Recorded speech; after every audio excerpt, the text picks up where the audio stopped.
Most of my talk is going to be about using this particular search, but there's lots of other things on this home page. In particular, there's an enhanced search. I will be talking about that later.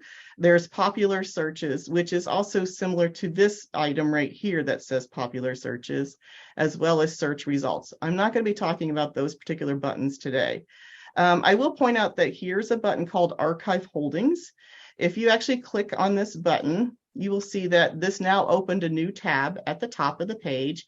We are back at the OGS website. You can tell because the logo is in the upper left-hand corner and the address is ogs.org.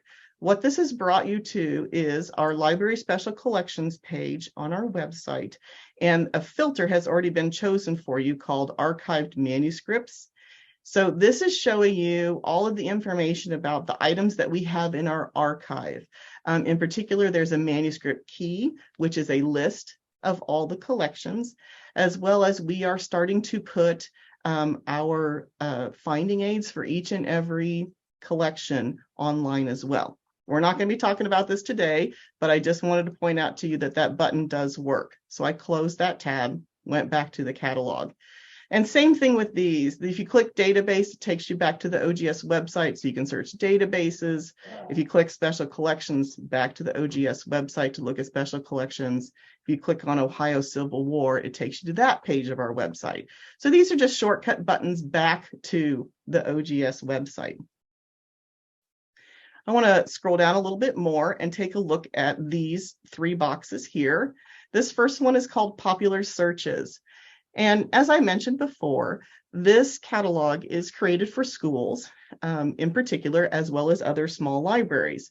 And often in schools, you have people who do not search. They don't have great vocabulary. They don't know how to read yet. So this is a search that's done by a visual search. And I have employed this to do a search. I'm going to put more popular searches in here, but for now we have one popular search, and that is for our yearbooks. And you can see it's a visual search because there's a picture of yearbooks. If you click on this, you can see I have lots of spaces to add some more of these popular searches. But I'm going to click on the yearbook one so you can see what this does. I have set up this search for yearbooks by county. If you scroll down, you can see we have all 88 counties here. They look pretty. There's a little their shape. You can scroll down and you can see that all of them are listed here. But I want to show you what happens when you actually click on one. So I want to see Sandusky County yearbooks. So this is doing a popular search for you. It's searching for yearbooks that are actually about the county of Sandusky. I'm scrolling down a little bit so you can take a look at it. First one here is going to be from Bellevue High School. It's the 1995 Comet. It's the Bellevue High School yearbook.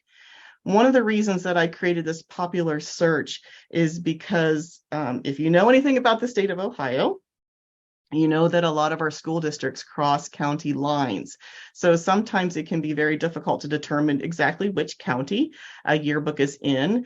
If you look at the information about this particular yearbook, you can see it actually, we have listed both counties that it actually touches. So it would show up as well if I clicked on the Huron County search. Now that we have some results to look at, I want to kind of check out this page from the top down. This button does work. We're not going to talk about it today. This button works and this button works. All of them work, but we're not going to talk about those today. We have a lot about this catalog that we can cover. But I do want to point out that we have 294 search results here.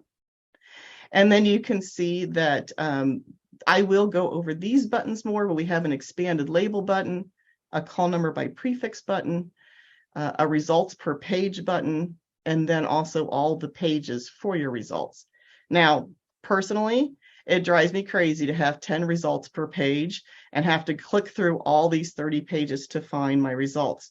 So I like to reset this button, and you can see with this arrow button that it'll open a catalog for you, a menu for you, so you can choose. I like to do 100 per page. I want to scroll and scroll and scroll. I don't like to go into other pages. So if I click 100, give the catalog a second to reset itself. Now you can see that I still have my 294 results, but now I have 100 results per page. I'm going to scroll down really quickly. I hope this doesn't make you dizzy, but I did want to let you know that they're all here. You can scroll down and see all of those items.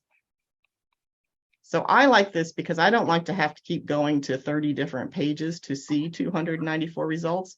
Instead, now you can see I have 3 pages. So this is page 1 of 3. What's nice about this is you can kind of quickly go through a list.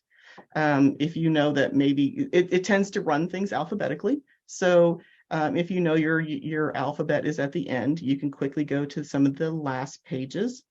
You can either use these buttons here to go forward or backward in pages, or you can actually fill in here a number that you want to see. So I want to go to page 3. So you just put 3 in there and hit enter. So I am towards the end of my search results. I'm going to scroll down just a little bit. As you can see, this is a yearbook for the Vanguard Career Center. The Vanguard Career Center services a number of school districts. They are all listed here as being connected to this particular yearbook. And one of the nice things about having the schools with the subjects connected to their county is that people doing research don't need to know the school districts in the state of Ohio. You don't need to know the name of the high school that your ancestor went to. If you're just like, oh, well, they lived in Sandusky County, you can clearly see all of the different schools that service Sandusky County and hopefully help you find the one that your particular ancestor attended. So I just wanted to point out that's the popular search. I only have one set up right now. I hope to do more in the future, but yearbooks are kind of popular, so I wanted to demonstrate that one for you today. So I'm going to hit my home button because I don't want my 100 results per page to be reset. And let's go and do an actual search. Let's take a look at the search box here.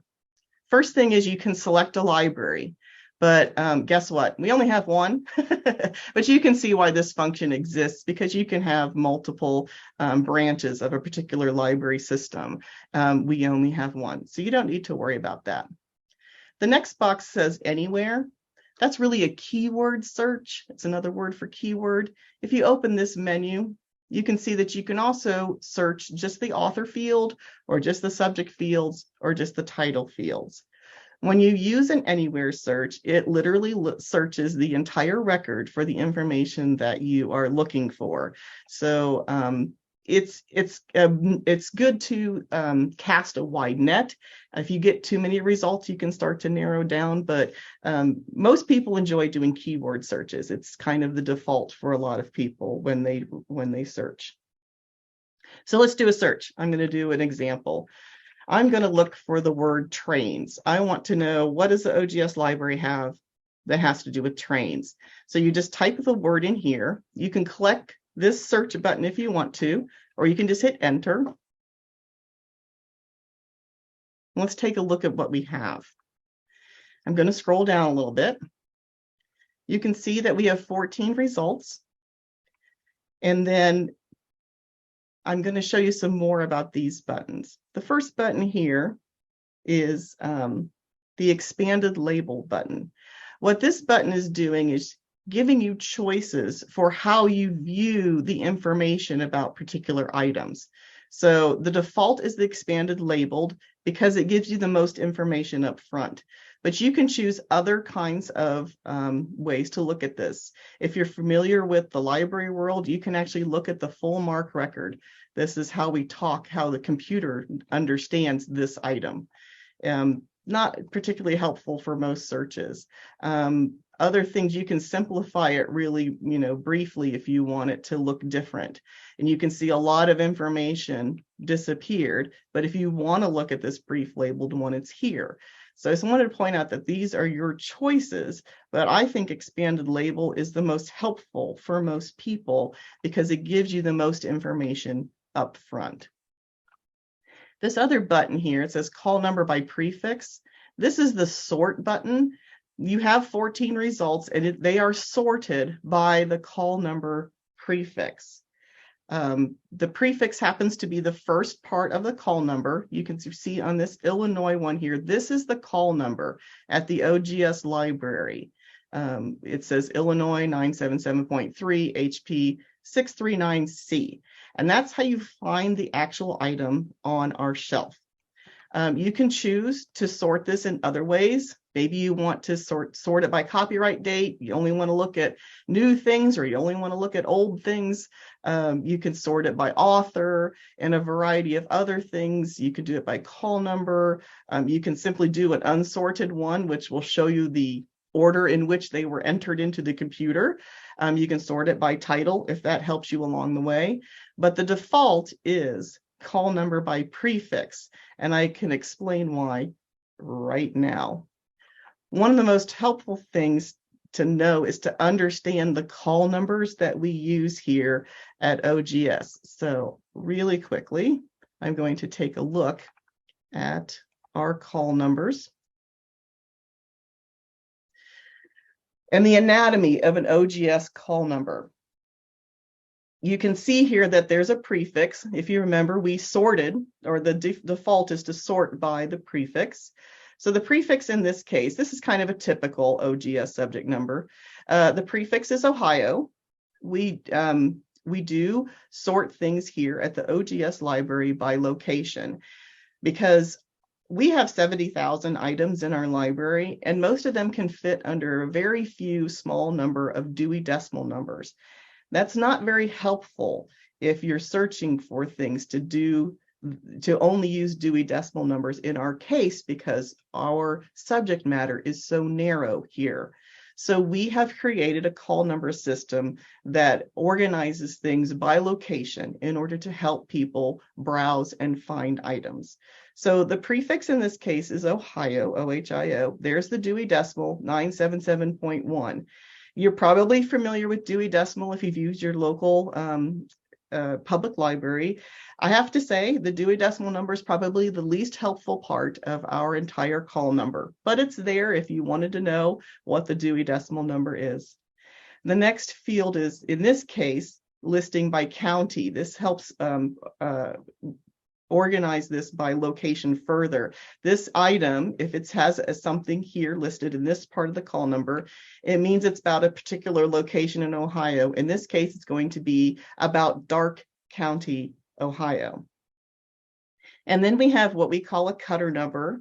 And this particular cutter number, if you look at it, has 2 letters followed by numbers and a lowercase letter. Anytime that you see an OGS call number that starts with 2 letters like this, that cutter number actually denotes an OGS subject. This is another way for us to organize things on our shelves so that like items are next to each other on the shelf. OB in this case stands for obituary. And hold on, because I'm going to scroll down really quickly. It's nice if you understand the OGS subject headings. This is the code that we use in our call numbers to organize the information on our shelves. And you can see like AA stands for African American, CR for court records, LR for land records. Here's our OB for obituaries. So these little codes indicate in general what kinds of information is within a particular item. This also helps when you come to the OGS library. If you go to the Ohio Darke County section and you look at the things that start with the letters OB, all right next to each other on our shelf are items about obituaries. They're all right there together. So this really helps the browsability and the usability of our library. So I'm just going to review a few more of these call numbers because there is different information in different call numbers. If you look at this second example, you can see the prefix is Illinois. That means it's in the Illinois section of our library. This is not an Ohio. It's not about Ohio. It's about Illinois. Here's the Dewey Decimal number for Illinois. As I said, not very useful, but there it is. And then this particular cutter number says HR 639C. HR stands for hospital record, also like institution records fall under hospital records. But notice what's missing on this particular item. What's missing is the county. And that's because this particular item is about the entire state of Illinois, or at least part of the state of Illinois, and not just a particular county. So that is another way that we organize things here. We have general Ohio things. They're all in a section together. And then we start breaking them out when they're about a particular county. I do have to backtrack a little bit because I forgot to mention this little part here. Sometimes the cutter number can have a library location in it as well. This one says oversize. So this item is too big to go on our regular shelves. So it's in a particular section in the library where we put the extra large items. Other special library locations can be like periodicals. It can also be our rare books. And we have some other things broken out by like Draper manuscripts. So it's just a location that helps you find where it is in the library because it's just too big to be on the regular shelves. I'm going to scroll down and show you just a few more of our call numbers. This one has a prefix of family history. And here's the Dewey Decimal number for family history, not very helpful. But so we organize things in the OGS library by location, but then we do have some things that are organized by type.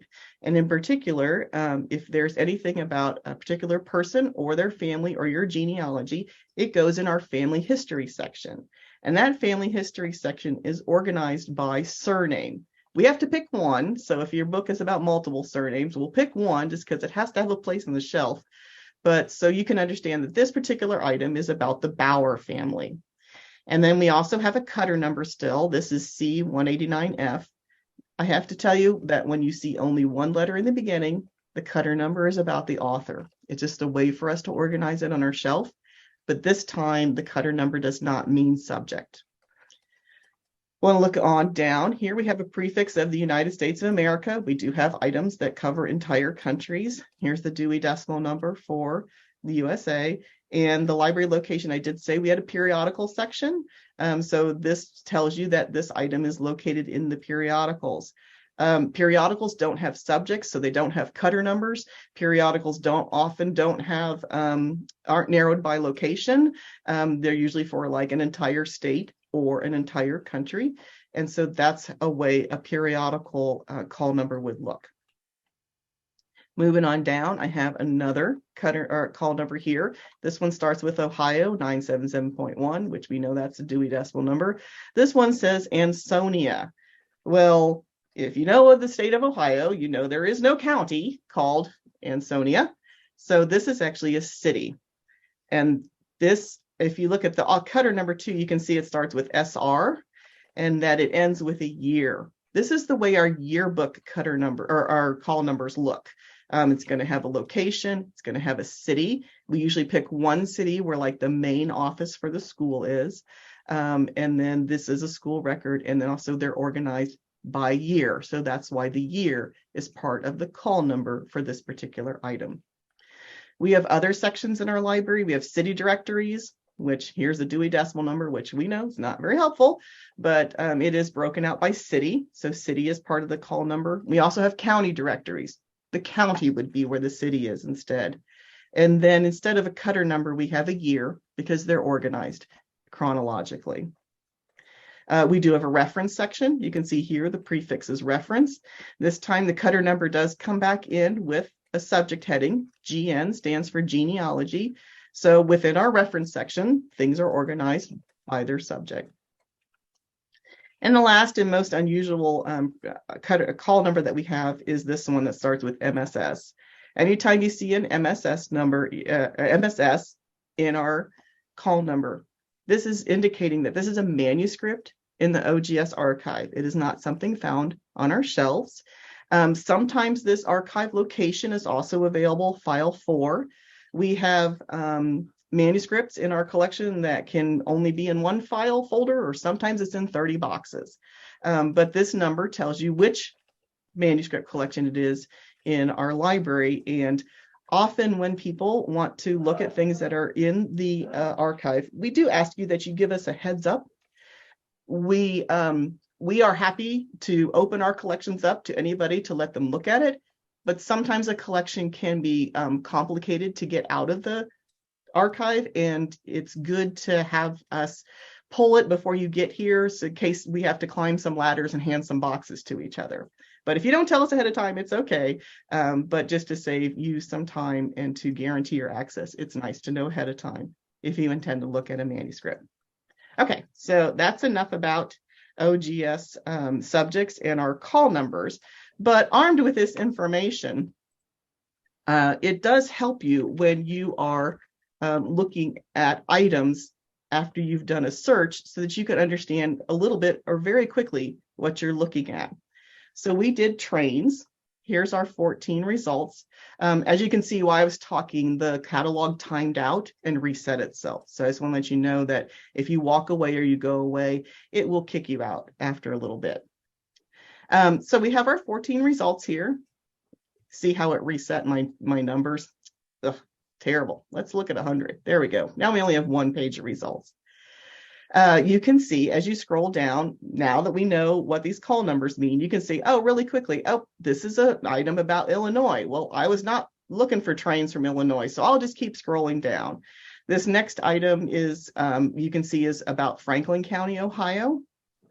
We're going to keep, hang on, I'm scrolling. This can make some people dizzy, but here's another one from Franklin County, Ohio. Here's another one that's about Marion County, Ohio. You can tell right here in its call number. And oh, look, now we're getting into Pennsylvania. These items are in alphabetic order. The prefixes are alphabetic order. So here's an item about Pennsylvania. And then look, here we have an item that covers the entire United States of America. One more about the United States of America, another one. And if you scroll on down our collection here, you can see that all the rest of them are the ones that cover the USA. All right, let's go back at the top and do another search. So that was a search for trains. What if I did a search for the word train?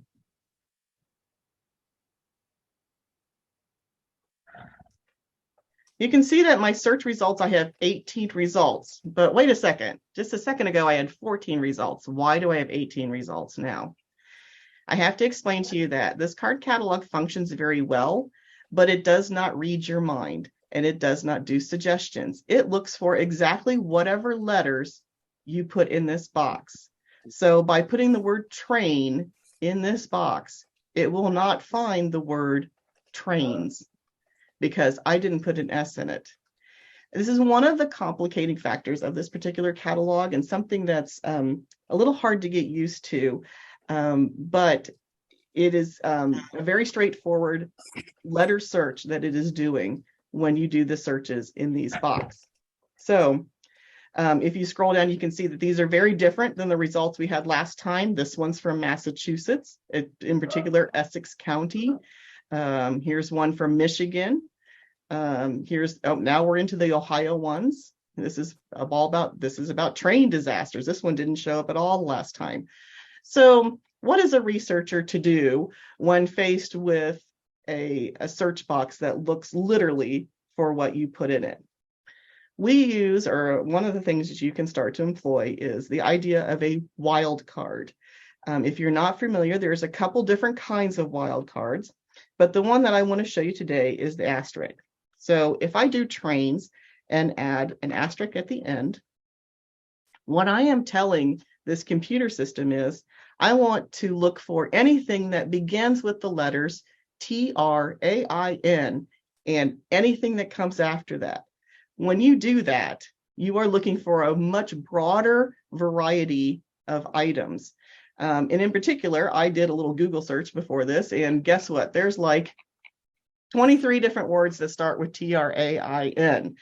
You can see it starts with the really big ones here: train bearer, traineeship, train bands, on down, train load, trainers, train full. I'm going to scroll a little bit here.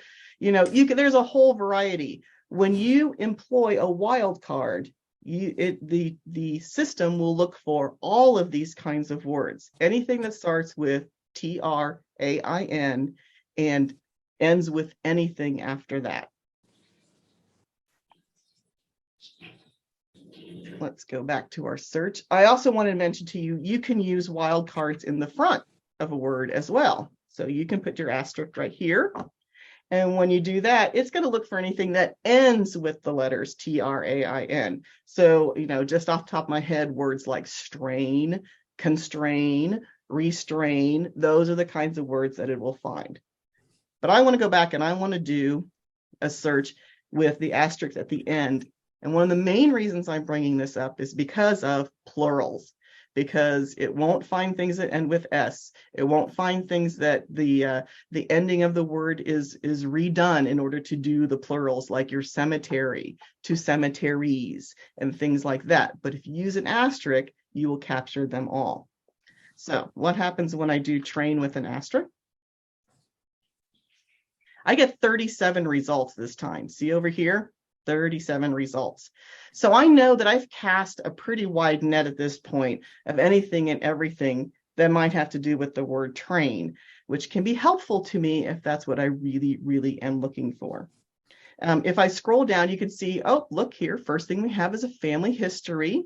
It's for the Larimore surname. You're like, what does that have to do with trains? But if you look under the subject here, you can see that the word trainer is here. This is actually the family name, a surname. So the subject is trainer. That's why it showed up in this train search. I'm looking at this. Here's another family history.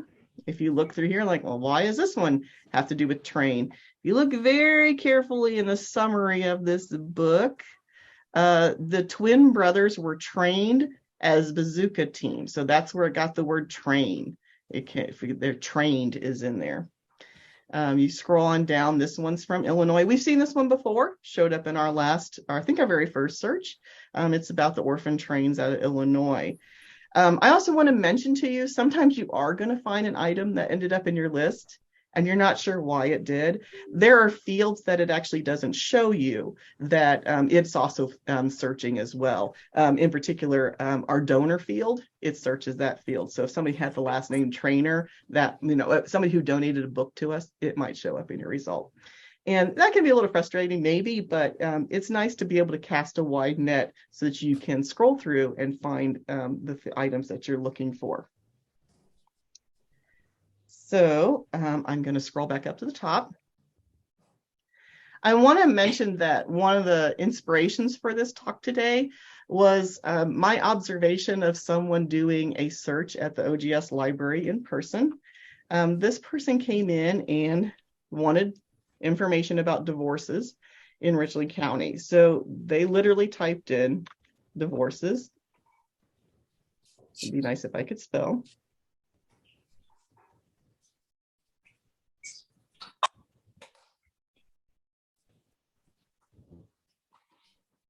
When you do something like this, and if you think a little bit about the fact that I told you this catalog looks for literally what you put in that box, you can see that there's a number of words in here that are going to restrict your search. First off, you're not going to get anything that starts with divorce because you put the word divorces in. Richland, that's fine. That's not bad. This word county, I have to say, when you are searching our catalog, county is one of the most divisive terms that you can use, because think about the way people write titles of things. Maybe your own local chapter. Have you ever published something that was, maybe it's marriages for Van Wert County, and then you abbreviated it to be CO as the title. So if I'm searching the word county, I may not capture the one that abbreviated it to CO. Again, if you go back to the wildcard idea, if you put CO and an asterisk, you're going to get a whole bunch of words that start with CO. So, I tend to recommend don't search with the word county. There's other ways that you can find items by county, but county itself as a word, especially in a keyword search, is not that helpful. And again, if you think about Ohio, if something has abbreviated it to OH, instead of the word Ohio, by typing the word Ohio in, you have caused yourself not to find those two. So this little phrase is not the best way to search for divorces in Richland County. If I were going to do this search, I would do divorce with an asterisk and Richland, and that's all I would search for. So I do happen to know nothing's going to show up because I practiced it. So there isn't anything. Divorce is one of the hardest things to find in a collection. Let's do another example. I'm going to do, I'm thinking of Stark County cemeteries. So I'm going to search Stark and cemetery.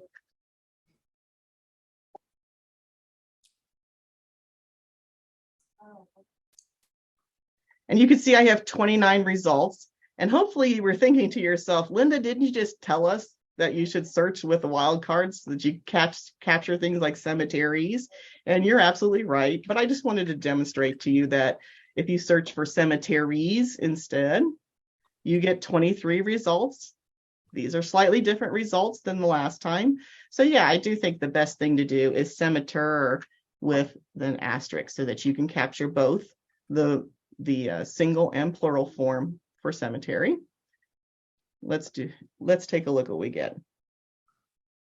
All right, I have 30 results. So I kind of feel like I've cast my net wide, and I probably gathered just about everything that has the word Stark and cemetery in it. I'm going to scroll down a little bit so we can take a look at what's going on here. We have these lovely call numbers. Yep, just as we expected. Ohio, Stark County, CM, that's the code for cemeteries. And guess what? There's a cemetery record. Beautiful. We like to see that. Let's scroll down a little bit more, just take a look at some more of our results. Here's an Ohio Stark County Cemetery one. Here's an Ohio Stark County Cemetery one, just like we expected. I'm going to keep scrolling down. These are all still Stark County cemeteries. And then I got to this one. It says Ohio Stark County, but it starts with CH. And if you happen to know this OGS subjects, CH stands for church records. So if we read a little bit about this particular item in our collection, you can see, the author is Esther Wygant Powell. Here's our title, Ohio, or Stark County, Ohio, Early Church Records. Well, that kind of makes sense because a lot of times churches have cemeteries. If you look down here under the subjects, you can see that, yep, cemeteries, Ohio, Stark County is one of the things that's included in this particular item. But also church records and registers, Ohio, Stark County. So, things can have multiple subjects, which is great because it helps you find them. But, now that you understand the call number a little bit, you understand a little bit more about the general idea of this particular resource, which it is a church record. So I wanted to point out that you can actually, if you saw me put my little cursor over these things and this little underline shows up, that shows you that you can actually click on some of these items here. You can click on author, you can click on title, and you can click on the subjects. Now, what happens when you do click on a subject? Let's click on the one that says Church Records and Registers, Ohio, Stark County. What it has, you can ignore what's up here because that's our original search.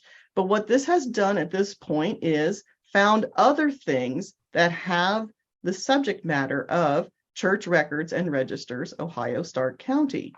This trick works in all kinds of library catalogs, just like the wildcard thing works in all kinds of different places. It's not just a single item for this particular catalog. But I'm going to scroll down a little bit. So see, now you found an item that was actually in Columbiana County. I mean, we have to put something on a shelf somewhere, but you can see that it actually covers much more than just Columbiana County. I'm going to scroll down a little bit. Here's that one that we found on the other page. And scrolling on down, you can see here's another Stark County church record. I'm going to scroll down just a little bit to show you some of the variety of things that you end up with until I get down to this one. This one looks a little different than some of the other ones. If you look at this particular record, something new has shown up here that we haven't seen in any of our other results yet, and that's this www field.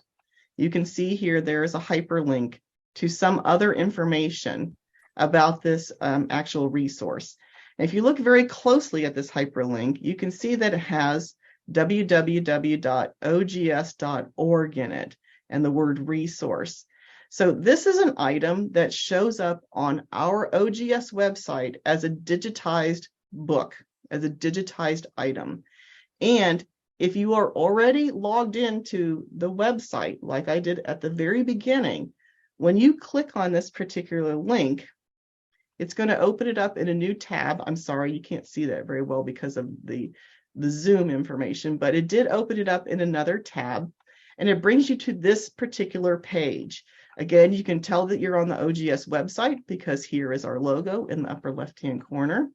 You can see the title is the same. It says the oldest record book of Uniontown New German Reformed Church.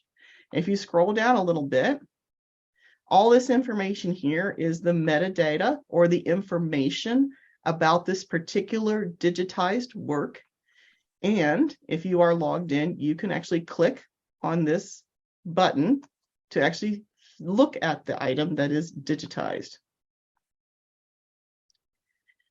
Most of our digitized items come with a cover sheet that explains what this information or what this item is, the kinds of information that can be found in it, and also talks a lot about the permission you have to use it or not use it. We do have items that we have digitized that are still under copyright, so you need to be careful how you use them and how you distribute them. You may not have the right to do so. But if we scroll down, you can see here's the actual item. Here's the front cover. Here's the inside of the front cover. And you scroll down and you're actually looking at the item itself through your web page. So there are some of those that are connected like that in our catalog, and I just want to make you aware. So I'm going to go back to the catalog. You see up here, it opened this digitized item in a new tab. So I'm going to go back to the catalog. I will say if you're not logged in or you're not a member, you will simply get a screen that says, hey, join OGS to see all kinds of information like this. So just to let you know. I did want to mention that we can also click, sorry if I'm making you dizzy, trying to go back to the top here. You can also click on author. By clicking on the author, you're getting all of the items written by this particular person. So you can see we have 13 results, 13 items that Esther Weigand-Powell is listed as the author. Here's a family history. Looks like it's mostly about the Hoover family. Scroll down, another family history on the Morrison surname. Family history about the Weigand family. That makes sense. That's Esther's family. If you scroll down a little bit further, here's an Ohio tax book. See with the TX. You can see also under subject, taxation, Ohio indexes. So, we have at least 13 things in our collection that Esther Weigand-Powell actually was the author of. Now that we have some of these results, this is probably the most important part of using the OGS Library Catalog that I want to stress to people. I mentioned you can click on the title. And there's also this thing right here. If I hover, see how it says details? This is the detail information about this particular resource. So this is a general page about this particular work. Then these two buttons work the same, just so you know, title and this detail, they work the same. But you really do need to click on the details for an item, because when you do so, you get a page like this. And I'm going to scroll down a little bit. This is actually telling you how many of these items we have in our collection. This is really telling you all the details about where to find it in our location. And for most of them, maybe it doesn't add a lot of information. It does show you how many copies we hold and things like that. But it's very important to click through to get the full picture about how to find something on our shelf. And I'll show you why in just a second. But I'm going to show you something that's kind of a bummer about our library catalog. At this point, you can't return to your search results by using your browser buttons up here. They just don't work. You can click on them, but it doesn't take you anywhere. This catalog does force you to use their buttons. This return to search results will take you back to where we just came from. And the other bummer is it takes you back to the beginning of your list. It will take you back to the particular page you were on, but it does take you back to the top. It doesn't always return you directly to the particular item that you clicked through to see the details for. So I just want to show you one little quick demonstration about why it's important to click through, and also just show you that you can search by something besides keyword or anywhere. I'm going to do a title search, and I'm going to look for a particular work that I know we have.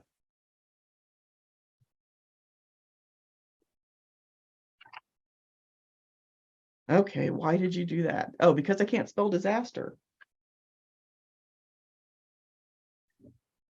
See, it looked for literally what I typed in.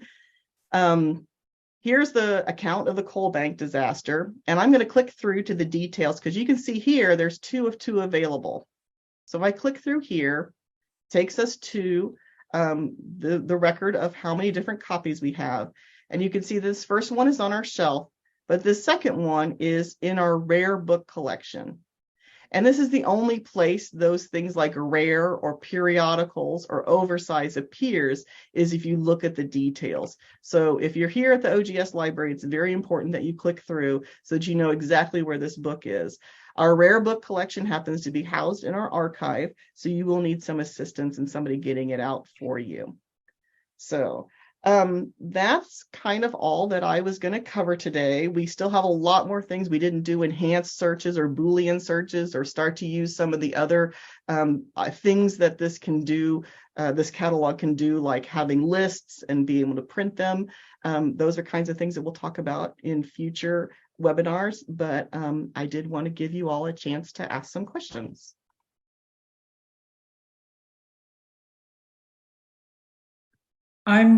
Unless somebody jumps in, I was going to ask some of the questions from the chat. Great. And I'll start with Laurel said, can you search yearbooks by year? You can sort them by year.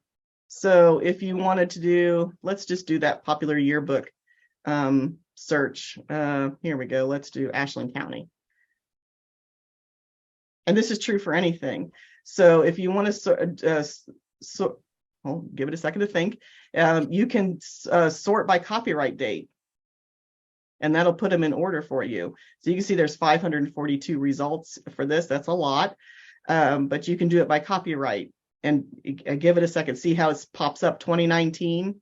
That's Ashland High School yearbook. Here's 2018, 2018, 2017, and it's going to count down. So you can look for particular years, like you can search that as part of your yearbook search. Especially if you did yearbook, hold on, let me just go home because I did a popular search. So if you just do like Ashland yearbook and an asterisk just for good measure, you can search like that. You can put a date in, and it'll tell you exactly. Now this one's looking for any of the word Ashland. It's not looking for Ashland County specifically, but you can see, you can look also for particular years. Here we have both the Ashland High School as well as the Ashland College yearbook, as well as the Mapleton yearbook. So you can also search that way. But if you sort by copyright date, then you can scroll through and see all of the yearbooks from a particular year. Christine wanted to know, what is the earliest yearbook we have captured? I'm sorry, captured, you mean like digitized or we just have? The earliest one we have, well, let me show you real quick. So one of the easiest ways you'll have to know jump about in our here. yearbooks is to actually use our website and to use library special collections. And if you go under that, the first thing that pops up is a list of yearbooks in the OGS library. And if you click on that button, this is a free resource. Anybody can look at this, but this is all the yearbooks listed by school name, and you can do a Control F search and search through here. I want to say, I wish our yearbook librarian was here. He would instantly know, but we do have some from the 1800s. So excellent. Thank you. And the other question is the list of OGS subject headings available at the library. Yes, absolutely.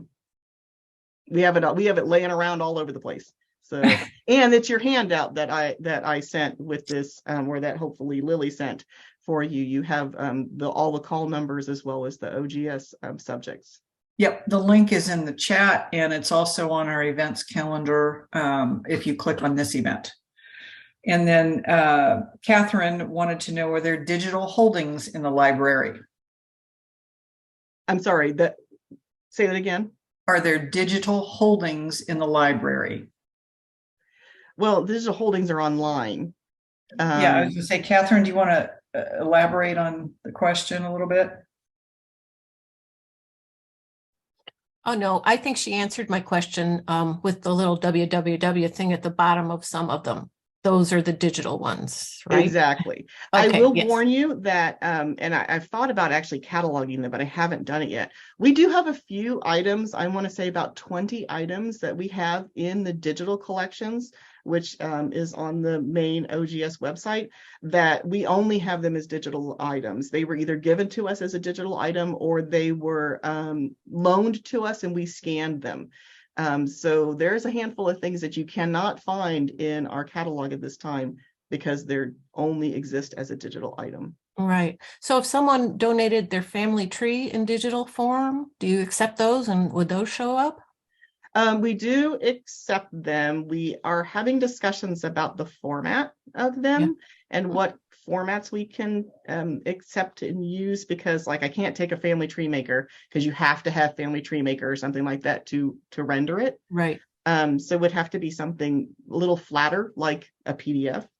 And that's a possibility. So it wouldn't show up in this catalog. Okay, good. Thank you.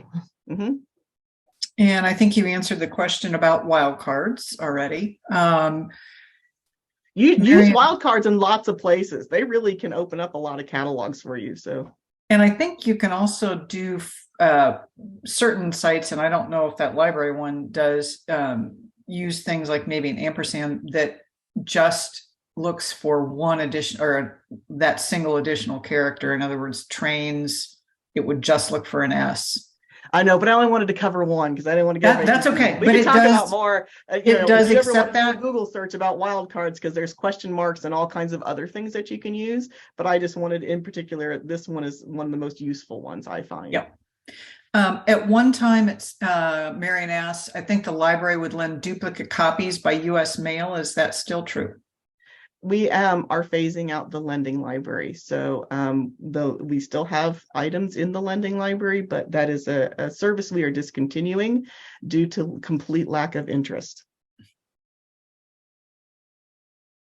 Those are all the questions from the chat. Does anybody have anything from the meeting? I can even do other searches if somebody wants to see a particular search. I'm happy to do that just to do demonstrations for you. That's fine if somebody has something in particular. Well, Christine is saying, does your website display current days and hours open? Do I have to make an appointment with someone to help with research? So all of that is found under the Visit the Library tab on the webpage. I went back to the OGS website. You can tell because there's a logo. If you go to Visit the Library, and if you scroll down, you can see here's the location, here's our hours, and how to email us and whatnot. We do not do appointments. We have our front desk is manned by volunteers. Most of them are pretty decent genealogists. Some of them are definitely better genealogists than I am, who are willing to help you. But we don't necessarily do side-by-side one-on-one all the time because it depends on how many patrons we have. But you don't have to make an appointment. You can simply come to our library at any time during our regular business hours, Tuesday through Saturday, 9 to 5, not on major holidays, and also not the last week of the year because we are closed between Christmas and New Year's. But it's not like Ohio History Connection or some other kinds of archives where you have to have an appointment. It doesn't work like that. You can just come in. I'll answer a quick question to Christine. Do we need volunteers? Absolutely, yes. Oh my gosh. I would love to make a plug for more volunteers. Dot has her hand up. Dot, do you want to ask? Yes, Linda, the book you showed is having one copy on the shelves and one in the rare book collection. Yes. Is the one in the rare book collection the same as the one on the shelves, and might it be in poor condition or what? Oftentimes, things have been reprinted. So the one on the shelf might be a reprint, or it might be a rebound copy. One that's in better shape. One rare doesn't necessarily mean like incredibly expensive and the only one that exists. Rare means that it just simply cannot survive the environment of being on a general shelf. I know that Coal Bank thing that I looked at, it's actually a pamphlet. So it would get kind of beat up on our shelves. Sometimes we keep a second copy in the rare book collection in case anything happens to the one on the shelf. They could actually be the same book. But yeah, usually there's something different about it. In particular, atlases. We have atlases out in the main library. We have some original atlases in our rare book, and they need gentle, loving care. But we're always happy to show anything that we have in our collections to anybody. That is, don't ever feel like you're putting us out if you have to ask for something, because that's the whole reason we collect it, is because we want somebody to use it. So the person who asked about the hours for the library, I will say, if you think you're coming to look at something rare or you're looking for something that's in the archive, it is better to give us a heads up. We always have one staff member working at the library, but not every staff member. We only have 4 staff members here, and one of them is she's our bookkeeper. She's our administrative assistant. She does not specialize in the things that are in the archive. So you want to make sure that you come at a time when maybe Jenna, our archivist, or myself are here, or Noel is here, our executive director, because it might, just to help you out a little bit. We do have some days when there's not a library staff member here. For your next question, I have, when will there be more webinars using OGS? As soon as I can create them. I am not going to do between one and New Year's. It's holiday season, but January, why not? Yeah, I mean, I think our goal is at least probably maybe once a month, but the holidays may throw a wrench into that a little bit. Do you have to be a member to use the library? I'm a member, but hubby isn't, and he comes with me sometimes to do research. Non-members, it's $5 a day to use the library. I do want to mention that if you want a joint membership, that's only $5 a year. Extra. So a single membership is $40 and a joint membership is $45. So there you can grandfather him in for the entire year for only $5 if you wish. Rhonda was wondering, she says, searching periodicals, please display the steps. I'm having a hard time. Now I will mention that right now the filters on the periodicals are grayed out today. You are on the OGS website.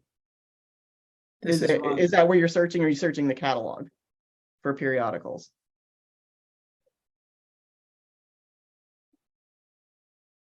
She says the website. Yeah, so today's session is about the catalog.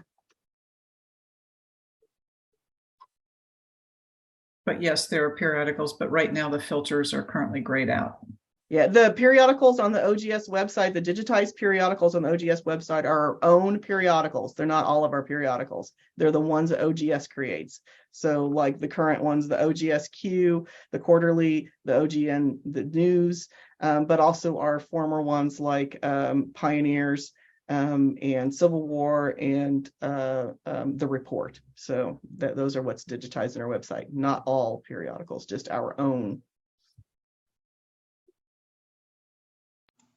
Linda, quick question. This is Christine again. I've been meaning to come up forever and ever. I live in Columbus, and I know exactly where you guys are, across from, yay, the Dear Dutchman.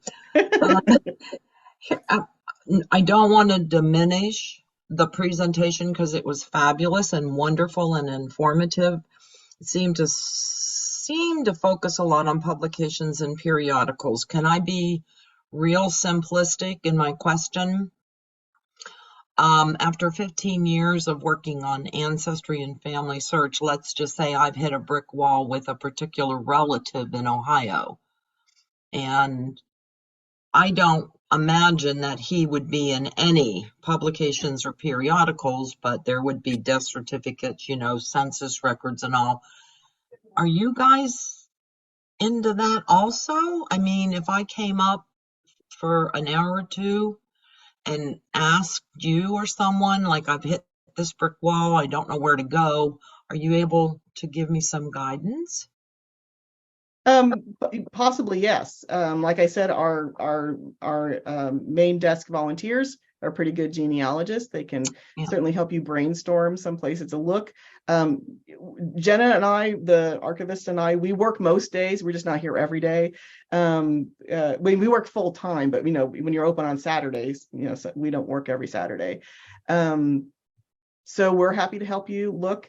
But I will say that we don't have as many of those initial primary records as those, if the health department has death records, we don't necessarily have death records. We have some, like we have Richland County naturalizations here at OGS, as well as a variety of other ones. But if you're looking for those general, and absolutely we have like Bible records and those kind of items. But if there are things that your county kept track of, or things that your state would have kept track of, in general, we don't have those records, but we do subscribe to all of the major websites. So, if you wanted to come up and look through MyHeritage, or you wanted to look, at Genealogy Bank or any of those other things, those are available to you here as well. And we are an LDS library, like we're a partner library. So if you are looking on FamilySearch.org and you run into something that is grayed out because it's not available for your area, it would be available here. Perfect. Thank you. Yeah, just think we have 88 counties in the state of Ohio, and if we had everybody's birth, death, marriage, and divorce records, we would need an incredibly much bigger building. So we do have the 1880 Ohio census, if you want to look at it for real. Now, if you only had the 1890, they'd all be thrilled. Yeah, then we'd be in business. Yes, we'd be very popular. Does anybody else have any other questions? All right. Well, thank you for much. spending time with me. I really appreciate it. If you had other questions that you just didn't want to ask out loud, you can always call us or email me. My email is lswanson. I'm Linda Swanson at ogs.org. So lswanson at ogs.org. I'll be happy to answer your questions that way too. And we hope to be doing more of these. Thank you. Absolutely. Thank you for joining us.